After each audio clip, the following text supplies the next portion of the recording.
leng-lenging triya mangu-mangu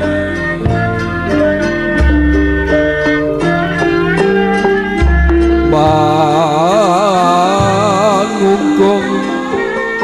ganduhan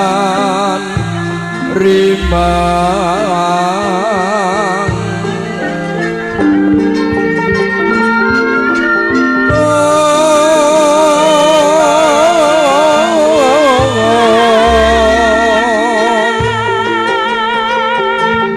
lerleno tanpa kadek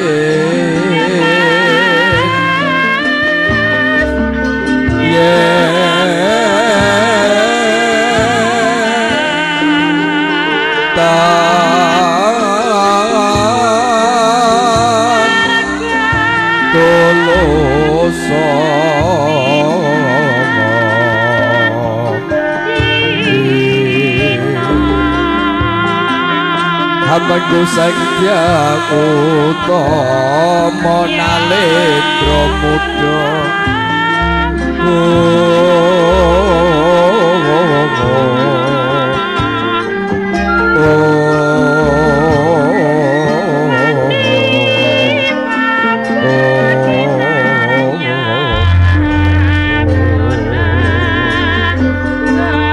Assalamualaikum warahmatullahi wabarakatuh.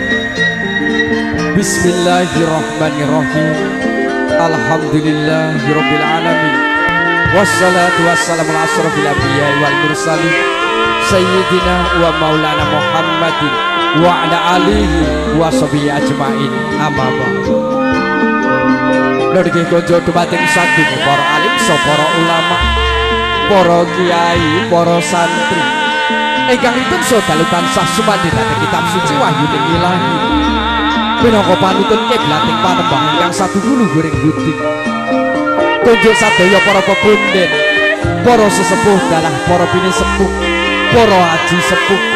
ingkang haji mastiti dumateng pepiyaning kautaman ingkang pantes pinundi-pundi. Niki sadaya para pangembating praja satriyaning nagari minangka pandham-pandheming para kawula dasih ingkang pantes lamunta sinudarsana. Boten katalumpen kunjuk pun kadang dosan niki Bapak Rediyana kalih Widyaningsih sumrambahipun sadaya para keluarga ingkang mijil saking lampah ngarep ingkang setunggal cepu ingkang sadu pantesan pisaking panghormatan malginipun ingkang hamenggo ganti niki Bapak Lasna dan Ibu Rati sumrambahipun sadaya para keluarga ingkang mapan wonten ing tlatah dukuh Bakalan Desa Gaplung Kecamatan Purwosari Kabupaten Bojonegoro Jawi Wetan ingkang satuhu pantes lamunta hanapi saking panghormatan para rawuh sabarlingga, para tamu kakung semana putri ingkang dahat kali gomur dan ngakrami minangka purwakane ngatur sumangga sesarengan manunggu puja hastawa memah puji astuti wonten ing ngersanipun Gusti Kang Murbeng dumadi niki Gusti Allah Subhanahu wa taala. Awit wonten ing kalenggahan punika kula panjenengan sami saged kempal manunggal wonten dalipun Bapak Lasna Ibu Rati ingkang mapan wonten ing Tladukuh Bakalan Desa Gaplung Kecamatan Purwosari Kabupaten Bojonegoro Jawi Wetan kanthi nderek-nderek mangayu bagya hagenyo nambut sesutresna sisalan ngakrami ingkang putri Kusmaning Ayu Juwita Aisyah Nur Hayati kaliyan pun Bagus Movi Yuniar putra Tanoyo panjenenganipun Bapak Rediyana dalah Ibu Widyaningsih Ibu Wiwin Widyaningsih ingkang mijil sampah ngaring kang setunggal cepu. Mugi-mugi kanjori kalinggahan punika tansah manggih rahayu wilujeng kalih surbeda nir ing sabdawa. Wonten uga kalih selawat saha salam mugi tansah kunjuk dhumateng mustikaning jagat raya nurih Kanjeng Nabi Muhammad sallallahu alaihi wasallam kanthi Allahumma sholli ala sayyidina Muhammad ing pangajab kepanjenengan tansah pikantuk syafaat dunyanipun benjang wonten yaumul kiamah. Amin Allahumma amin. Para rawuh sabralingga mradya panjenenganipun Bapak Lasna dan Ibu Rati sampun sadaya para keluarga kala minangka pambiwara keparing hangaturaken runcing adicara kang sampun nanging sadaya para keluarga adicara sepisan pambuka kalajengaken dauping pinangan kekalih wadene lasah adicara salajengipun upacara kerobongan jangkep utawi upacara adat widi-widono ingkang sampun sengker wonten ing tlatah Bakalan Gabruk Purwosari Bojonegoro Jawetan punika